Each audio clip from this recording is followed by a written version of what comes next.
Palace Press Officer, Undersecretary Claire Castro, who's here with us. Welcome back to the show. Yes, in person. Yes, ang dami niyong pasabog ng mga quotable quotes. Thank you, Ces. Thank you, Sean. Well, one person who's taking this seriously is Senator Amy Marcos, and he even wants it investigated. Did he ever read? Did he ever read the complaint, or rather the statement? I don't think so. Otherwise, he would also have the same impression on the said statements of these 18 ex-Marines. If you can see, there are so many pictures being shown by Attorney Levy Baligod. But have you seen to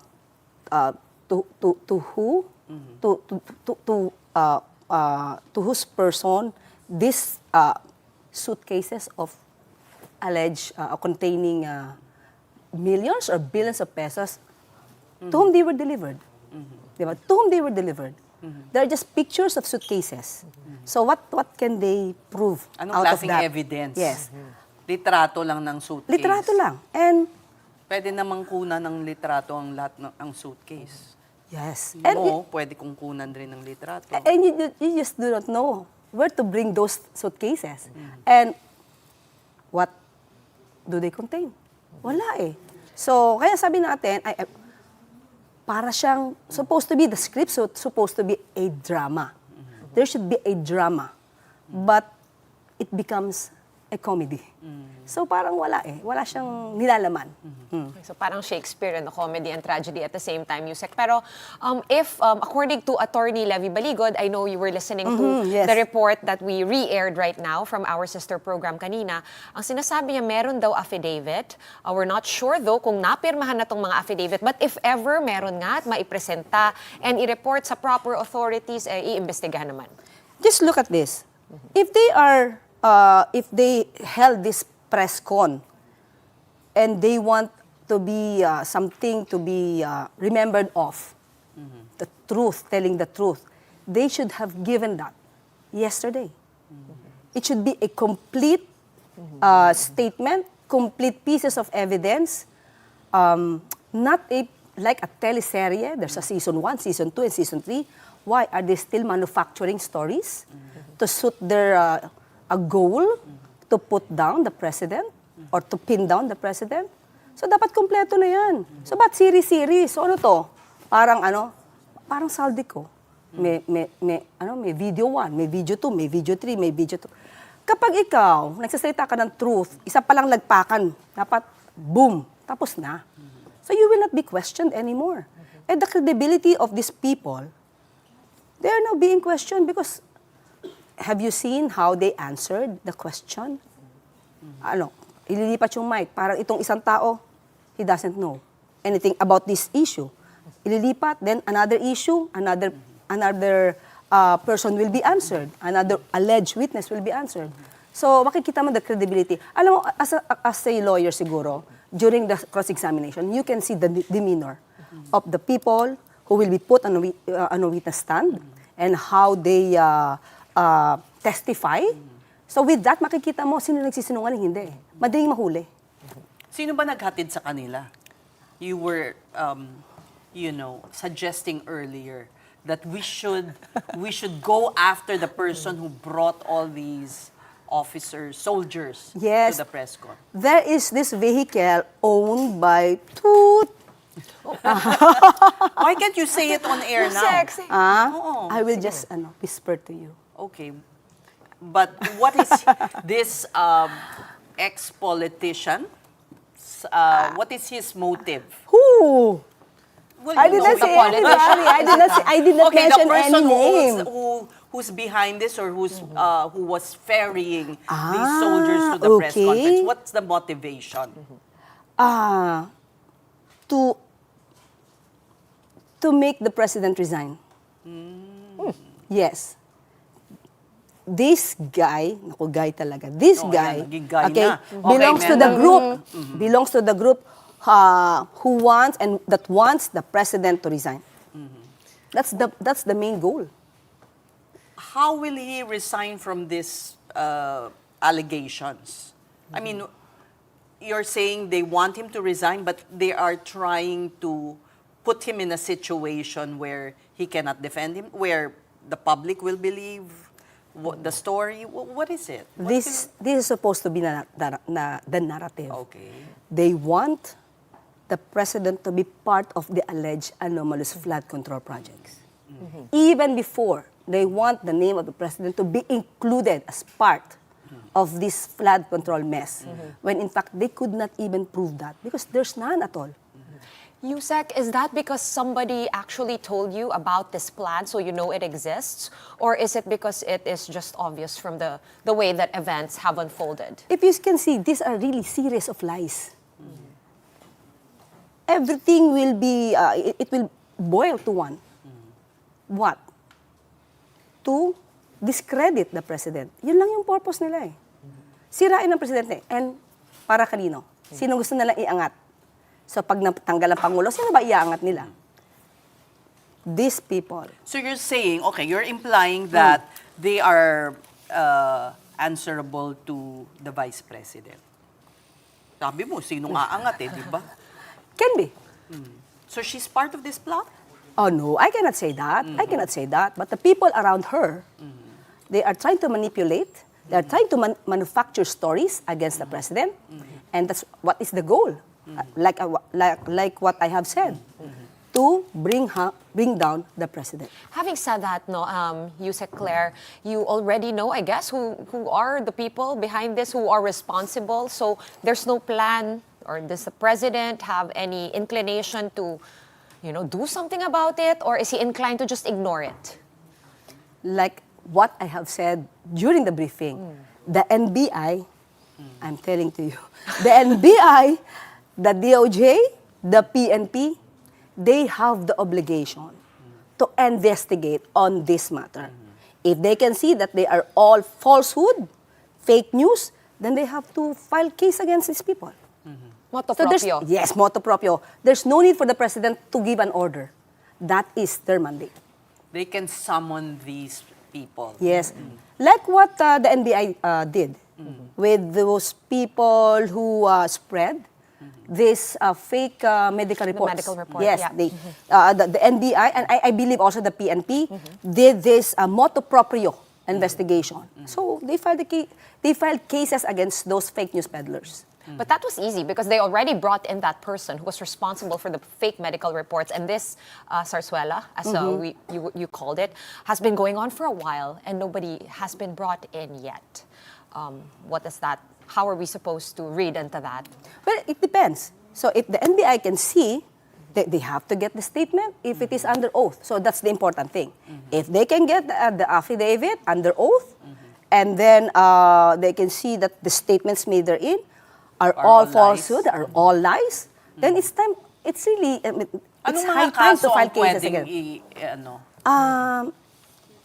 Under the revised penal code, there is this law that penalizes the act of spreading fake news.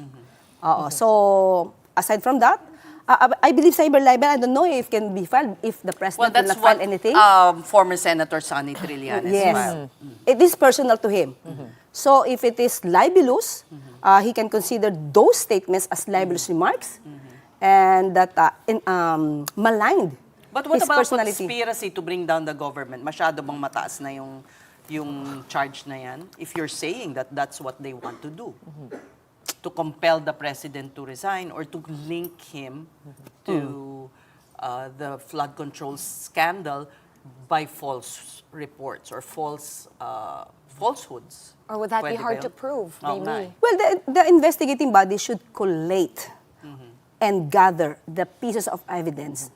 Baka kasing bilis Otherwise yan ng then- investigasyon sa flood control scandal. Alam mo Busy yun? ba? Dito na. At tuloy-tuloy naman kasi yan. Meron namang ibang department na nag-i-investigate. Okay. Now, if we may move to another topic, it seems that the administration is changing its tune about how it regards the EDSA anniversary. We celebrated 40 years today. We're commemorating that. Pero tinanggal naman 2 years, in 2023, tinanggal ni President Marcos ang pagiging holiday ng EDSA anniversary.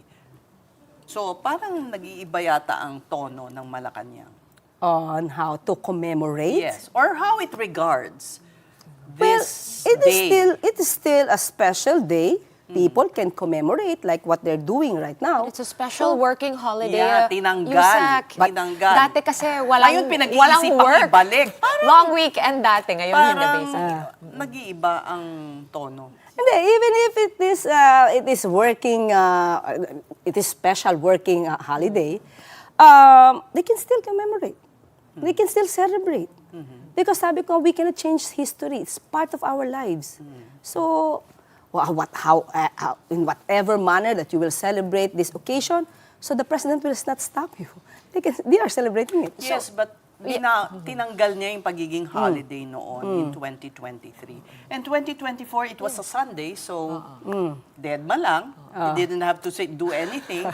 Kung baga Next year, downgrade ano na? Next year, ano na ang storya? I don't know. Let us see. They said they already passed the bill, and so the president will just read it, and let's see what will be the action of the So president. is that why you said you made that statement? Because meron ngang nag-file na nung bill sa Yes, oo. Congress. So, So let's just kailangan wait nyo for sagutin.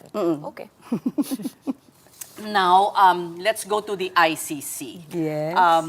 Well, the president was mentioned in the opening statement of the council to the former president. The temerity. Okay? The temerity? I'm calling now here, I'm calling Attorney Kaufman as the Attorney Pahid Kaufman.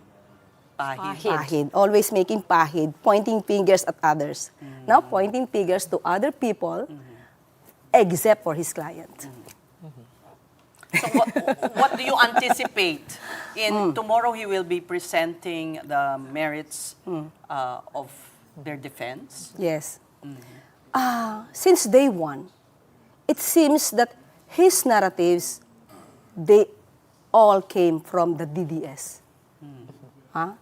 Somebody told us that it seems that they are hearing Harry Roque in the person of Attorney Kaufman.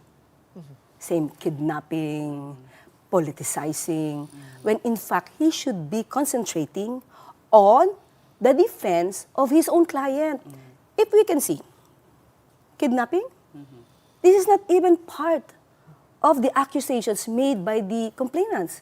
The complainants, the coverage of the crimes against humanity will be the actions or the crimes from 2011 to 2019. So the alleged surrendering of the former president to The Hague, it was done in 2025. Maybe it falls under the appeal of concerning the jurisdiction of the ICC.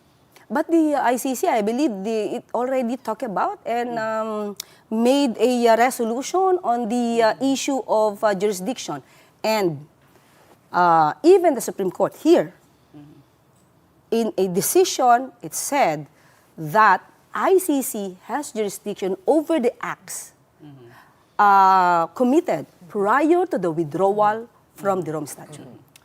Is it time that we rejoin the ICC? I was with the president just Okay. 4 hours ago. And what did he say? And Bago to. I forgot to ask him. Akala ko may Teka punchline. muna. We won't let you off that easily. This is another incident when the palace changed its tune. Okay. Nung umpisa, ICC, hindi yan makakapasok dito, blah, blah, blah, blah, blah. And then suddenly, the former president... Sinabi ba niya hindi siya makakapasok? Oo, sinabi Sinabi niya lang. Sinabi ni, legal counsel, presidential legal counsel, Juan Ponce Enrique. Sinabi niya hindi makakapasok. Sorry, I forgot. Yes. I think you weren't the press secretary Yes, at that that's right. time. Yeah. What I could remember is that And then when they split, iba The ng argument tono. became Interpol, di ba? But we have an obligation with Interpol, which is still the We have to respect statement that, today. yes. We have- So that's yun yung naging parang kumbaga, I guess the other side would see it as yun yung butas na to take advantage of. So, kung di sila makakapasok, but we should also remember that the former president even invited them, the people, the investigators from the ICC, when he said, hurry up, investigate me. So when it was heard by the President, he said, so be it. You don't have to forget that. It was the former President, Duterte, who invited them in. So, binigay lang yung gusto niya. But It was a dare. Yes. So, since that is his wish, so let's give it to him. Pero yung current president, no, just to reiterate and to get a blanket or categorical denial from you, Usec Claire, the administration, the Marcos administration, did not at all in any way help the ICC investigators or bankroll any of the witnesses for the prosecution at all. Help the ICC in what way? I do not know. I was not informed of anything. What we know, from the time that I came in as a press officer, what I know is we just cooperated with the Interpol. Okay. But with the ICC, no. Okay. Or the witnesses, or the families victims. of the victims. To Are you help giving the any government? support? Yes, the DOJ or any Okay, government agency. the last thing that I've heard from the DOJ, that the government can help the Filipinos, the witnesses who are Filipinos. And Not- are we? Did we? Na ngayon, as of now, I do not have any update on that.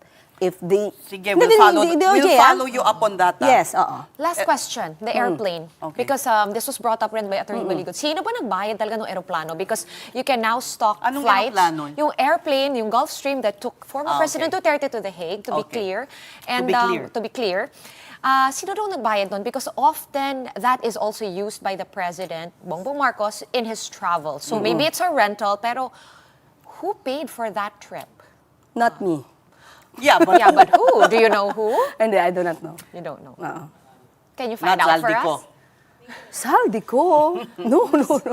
I don't think so. I don't have any personal knowledge on that. So I cannot answer. Okay, we will follow up 2 questions with you next time. Next time, I No. want now. Oh, yun na nga, hindi, yun na nga eh. Who paid for that plane and whether the witnesses will be given any financial help or if the government will shoulder their travel I think once the trial, if a trial will happen. With regard to the assistance, if there is, given to the witness, it should be the DOJ that you can ask. Okay. Because it's former SOJ Boying Rimule who made this manifestation. He did make that public. Yes, publicly. Who can we ask about the plane? Yeah. You Also can the also ask DOJ? the DOJ. Andaya naman. Okay. Well, we're sorry to take time from your vlogging. Oh, I wish to stay for more than an hour. Can we? Oh, tapos na tayo? Pero hindi mo naman masagot yung mga tanong namin eh. Ay, nasagot ko naman yung iba. Sabi ko, you can ask the DOJ.